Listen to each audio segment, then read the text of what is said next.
Well, hi there, everybody. My name's Stephanie Price, and I am a CrossFitter. I've been CrossFitting several years. I also am a nurse. I work in an emergency room.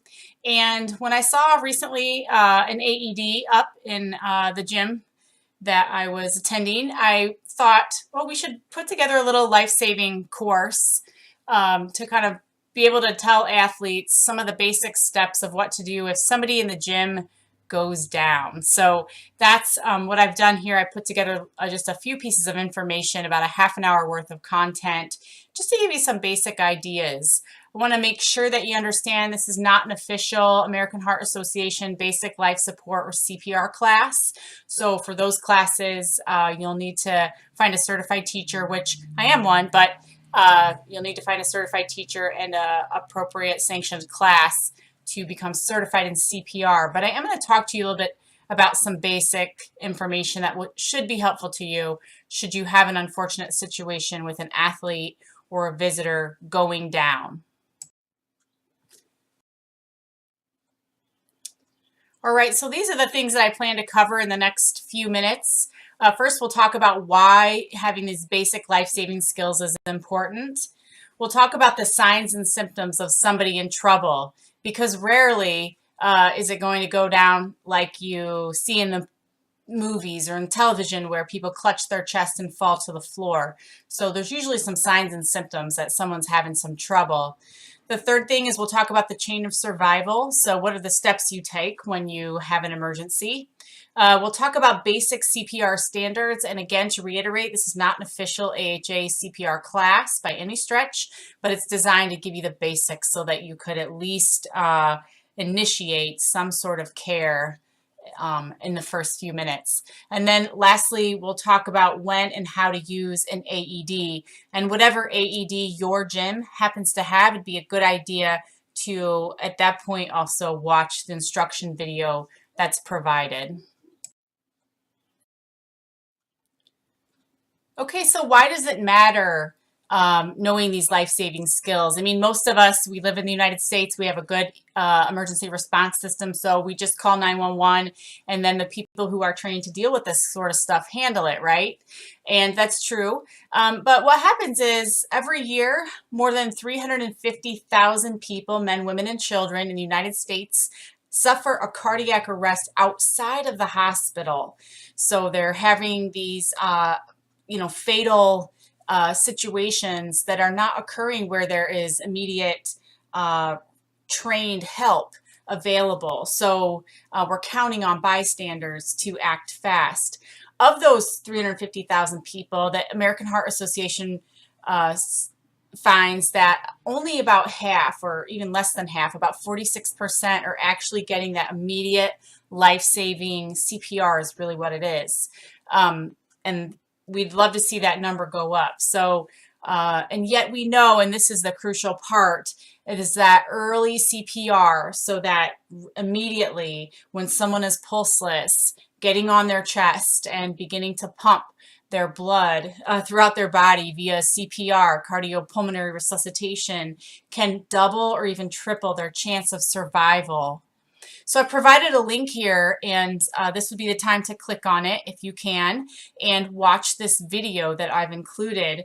I usually watch about the 2 minutes of the video. It's a news story about a woman, I'll just tell you, who was in Denver, and she was at a gym and she was working out, and she suffered a cardiac arrest. And it was the quick act of the staff there, who were also trained, when they performed that immediate high quality CPR, they saved her life. In this case, they didn't end up using the AED to shock her, although they were prepared to. And once the paramedics got there, they were able to take over care. But had they not done those few minutes of CPR, there's no doubt that that woman would have died.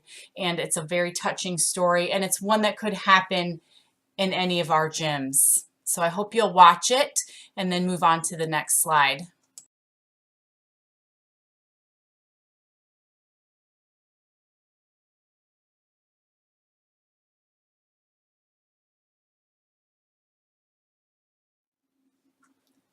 Okay, so just to kind of sum up, I hope you watched the video about your specific AED, and if you didn't, at least maybe get yours out and take a look at it and kind of make sure that it doesn't intimidate you. It's, again, they're pretty straightforward. They tell you exactly what to do.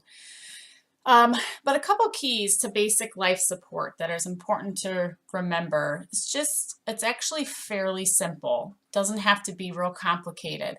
But so first and foremost, just paying attention to those warning signs that somebody is in trouble.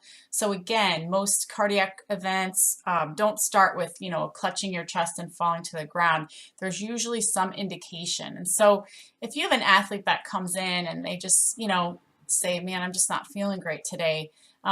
They could just have the flu or, a virus or a cold, or they could be, headed for trouble. So keep your eyes on them and just kind of watch for some of those warning signs that we talked about much earlier in this presentation. The second key is to call for help right away. So call for help and get the AED right away, because even though you're going to do everything you can for the patient, it is crucial that the trained professionals are on the way, and they have in their rigs and their ambulances all the equipment that you need.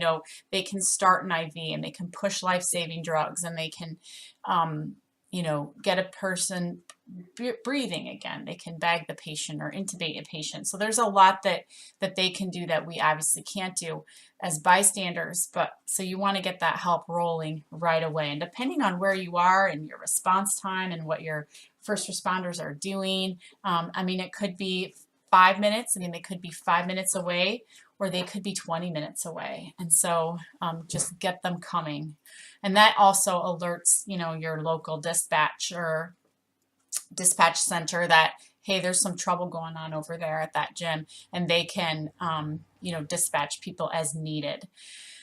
And then the absolute most important key, and I think I've said it several times in several ways, is beginning that immediately high quality, good CPR. That is what saves lives. So if nothing else, even if you're just trying to figure out what's going on, we do CPR a lot of times in the ER for quite a long time while we're having discussions about what is going on with this patient.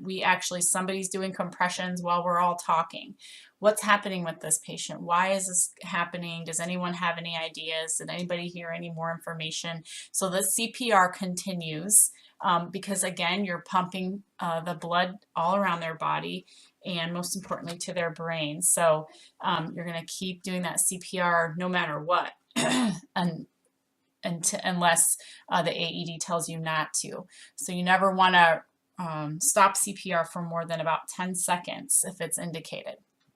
And then lastly, just a reminder that communicating is really important. So, and there's whole disciplines that just talk about team communication and critical care communication and how to really get things done effectively. And these well-oiled teams that work, trauma teams or whatever, they spend a lot of time talking about this because it's really important. Now, obviously, as bystanders, we're going to be nervous when we get into a situation like this, and there's probably going to be some confusion. That's the way it goes. But just remember, if you're at all in a leadership role, that clear communication can literally also make the difference between life and death. So talking clearly to people, giving people specific roles. Most people are going to want to be helpful, and sometimes they're not helpful because they're kind of butting in and doing things that aren't called for or that are already being done by someone else. Most people are happy if you give them a job. So that job could be as simple as go sit with the other athletes who are struggling a bit. Go sit with them and keep them calm while we do CPR, that kind of thing. So people usually are happy if you give them some kind of a role and tell them what to do. But it's important that you're communicating clearly. One thing that's great, if you have the wherewithal to remember, is to point somebody to be what we call the recorder or the scribe. And what that person's doing is essentially keeping track of times and interventions. So what time did CPR start? How many minutes have you been doing it? Have you shocked the patient? What were the signs and symptoms that led up to the problem? What actually happened? If they know anything about the patient, you know, oh, I just happen to know they take a beta blocker, whatever. So if you have somebody that is able to kind of watch and record everything, that's actually extremely helpful. When EMS comes, and certainly when you move on to the hospital, they're going to ask you all those questions. And it's nice, the more you know, the better it is, for sure.